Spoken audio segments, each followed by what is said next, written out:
दोस्तों, आप में से बहुत सारे व्यूअर्स ने जॉन कीट्स की एक पोएम के बारे में कभी ना कभी सुना होगा या फिर इसको पढ़ा होगा, ओड टू ऑटम या फिर ode to a Grecian urn, या फिर ऐसी कोई सी पोएम जो ओड से शुरू होती है, ओड वर्ड से शुरू होती हो। आपके दिमाग में एक सवाल जरूर आया होगा कि ये ओड क्या चीज है। दोस्तों, मैंने भी जब first time ode to autumn को पढ़ा था तो सबसे पहले अपने टीचर से पूछा था कि ये ओड क्या चीज है। ओड दोस्तों, मैं आपको बताऊं, एक पोएटिक फॉर्म है जिसका यूज किसी इवेंट को, किसी बंदे को, किसी जानवर को या किसी पक्षी को, किसी भी चीज को ग्लोरीफाई करने के लिए किया जाता है, उसकी तारीफ करने के लिए किया जाता है। ओड टू ऑटम में तारीफ की है जॉन कीट्स ने। तो दोस्तों, आज हम इसको ढंग से डिस्कस करेंगे, इस पोएटिक फॉर्म को, ओड को। ज्यादा टाइम ना वेस्ट करते हुए शुरू करते हैं आज की हमारी वीडियो। वैसे दोस्तों, ओड के अंदर कोई सबसे ज्यादा समझने वाली चीज है तो वो है इसके टाइप्स। ओड बेसिकली 3 टाइप की होती है, पेंडेरिक, होरेशियन और इर्रेगुलर।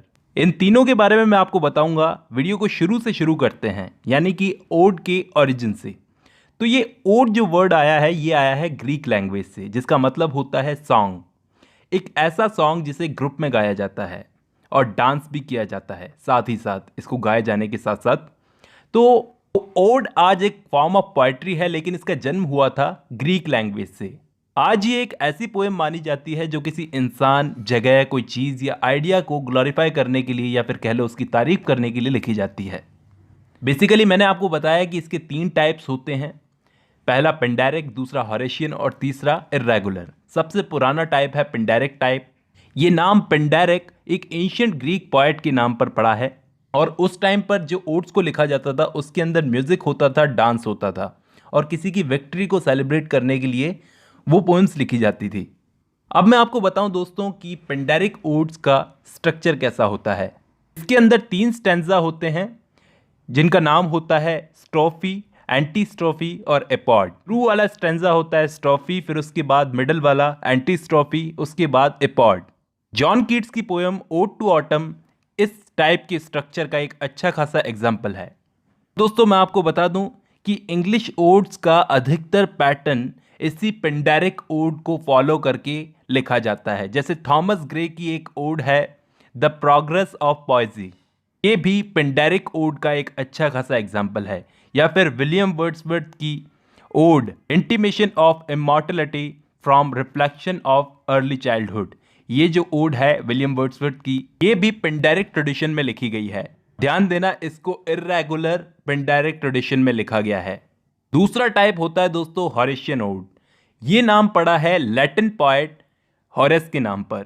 इस टाइप की जो ओड्स होती है उनको क्वाट्रेंस में लिखा जाता है, यानी कि 4-4 लाइनों में। मैं पिछली कई सारे वीडियो में बात कर चुका हूं कि क्वाट्रेंस क्या होते हैं। 4 लाइनों के ग्रुप को क्या कहा जाता है? क्वाट्रेंस। तो ये जो दूसरा टाइप होता है होरेशियन ओड्स का, इसको क्वाट्रेंस और कपलेट्स दोनों में लिखा जाता है। दोस्तों, कपलेट्स क्या होती है? 2 लाइनों को कहते हैं कपलेट्स। ये भी मैं पहले कुछ वीडियोस में बता चुका हूं। जबकि ओड का जो तीसरा टाइप होता है इर्रेगुलर ओड्स, उसका यूज इंग्लिश लैंग्वेज में जो ओड्स लिखी जाती हैं उसमें बहुत यूज किया जाता है इसका। दोस्तों, ये तीसरे टाइप की जो ओड लिखी जाती है इर्रेगुलर ओड, इसके अंदर राइम को जरूर फॉलो किया जाता है, लेकिन इसका कोई स्ट्रक्चर नहीं होता। यानी कि ये जो ओड होती है, ये पेंडेरिक और होरेशियन ओड्स दोनों से एकदम अलग होती है, उनके स्ट्रक्चर को फॉलो नहीं करती।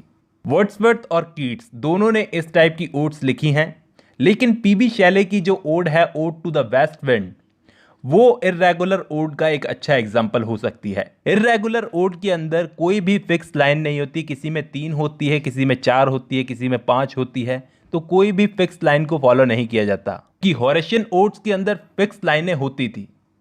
जबकि पैटर्न की बात की जाए तो पेंडेरिक पैटर्न को भी ये ओड्स फॉलो नहीं करती। उसके अंदर 3 स्टैंजा होते थे, और इसके अंदर कितने भी स्टैंजा हो सकते हैं इर्रेगुलर ओड के अंदर। बात करें इंग्लिश लैंग्वेज में अर्लीस्ट ओड्स किसने लिखी थी, तो एडमंड स्पेंसर। एडमंड स्पेंसर ने इंग्लिश लैंग्वेज में अर्लीस्ट ओड लिखी थी, एपिथैलेमियन और प्रोथैलेमियन।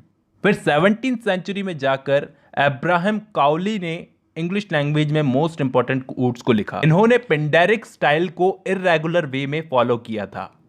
इसके बाद दोस्तों थॉमस ग्रे आए, उन्होंने पेंडेरिक स्टाइल में ओड्स को लिखा। उसके बाद विलियम वर्ड्सवर्थ ने आकर ये जो अब्राहम काउली थे, इनके पैटर्न को फॉलो किया, यानी कि इर्रेगुलर पेंडेरिक स्टाइल में इन्होंने इंटिमेशंस ऑफ इमॉर्टलिटी को लिखा। ये जो 3 टाइप्स होते हैं ओड के, ये ध्यान में रखने हैं, ये काम आ सकते हैं। सबसे पुराना टाइप कौन सा है? ग्रीक टाइप, यानी कि सबसे ओल्ड टाइप है पेंडेरिक ओड्स को लिखने का। तो दोस्तों आज की वीडियो में बस इतना ही।